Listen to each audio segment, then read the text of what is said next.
कोशिश करते हैं जो उनके पास नहीं होता। दरवाजा खुला है। नमस्ते साहब।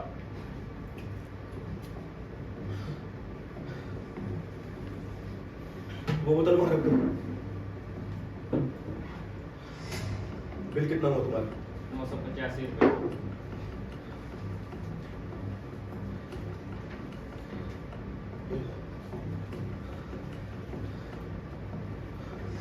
एक मिनट। जी साहब। क्या तुम्हें कभी प्यार हुआ है? मतलब? अब तुम्हें इस सवाल का मतलब भी समझाना पड़ेगा। हुआ था साहब, लेकिन शादी के बाद। प्यार शादी के बाद ही होता है। उससे पहले ये एक फैशन की तरह सर चढ़ता है और विंटर सेल की तरह सर्दियां खत्म होते ही उतर जाता है। लेकिन साहब यहाँ तो सर्दियाँ खत्म होने से पहले ही किसी और के साथ। हो मतलब तुम भी साग में जल चुके हो। अब क्या बताऊँ साहब, बहुत प्यार करता था उससे, सब कुछ करने को तैयार रहता था, लेकिन वो किसी और से दिल लगा बैठा और मुझे हमेशा के लिए छोड़कर चले गए। बता के या बिना बताए? इससे क्या फर्क पड़ता था? फिर तुमने क्या किया? मैंने कुछ नहीं। क्यों? तुम बर्दाश्त कर गए? और क्या करता साहब, कुछ कर ही नहीं सकता था। कुछ कर सकते तो क्या करते? तब भी कुछ नहीं करता, जाने दो। जेरी, आप ये देखना चाहते हैं कि अब सही है गलत? आप पर मुझे तरस आ रहा है, आप पर मुझे हमदर्दी हो रही है। एक डिलीवरी बॉय के साथ कंपैरिजन कर रहे हैं आप। वैसे बात क्या है साहब? तुम्हारा खून नहीं खोला जब तुम्हें पता चला कि तुम्हारी बीवी किसी और के साथ? तुम मर्द नहीं हो, तुम्हें जनान खाने में भर्ती हो जाना चाहिए। वो मर्द ही क्या जिसको जलन ना हो? जरूरी नहीं कि मर्द होने का मतलब खून का खोलना ही हो, मर्दानगी किसी और तरीके से भी इसके अलावा और कोई तरीका नहीं है। जलन होना स्वाभाविक है, ये औरत और मर्द दोनों में होती है। सही कहा साहब, जब मैंने देखा कि मेरी बीवी किसी और के साथ है, तो मैं टूट गया था। मुझे गुस्सा आया था साहब, जब उसका प्रेमी मेरे जानने वाला था।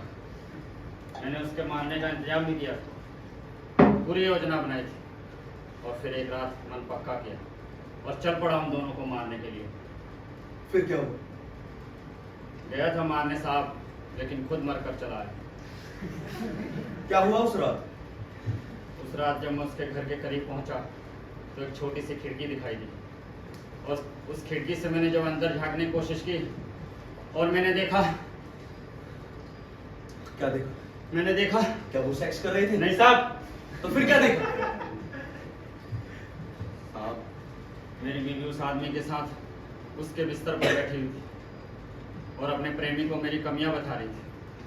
मैं दिन रात मजदूरी करता था साहब, थक कर चूर चूर हो जाता। एक अच्छे कल के लिए हमेशा सोचता, कभी कभी बिस्तर पर नाकामयाब हो जाता। मेरी बीवी मेरी इन कमियों के बारे में अपने प्रेमी को बता रही थी। मेरा गुस्सा अफसोस में बदल गया, चाकू हाथ से छूट गया, आँख से आंसू आने लगे और मैं रोता हुआ घर वापस आ गया। रात को कब मेरी आंख लगी मुझे नहीं पता। सुबह उठा तो देखा वो मेरे करीब सोई हुई।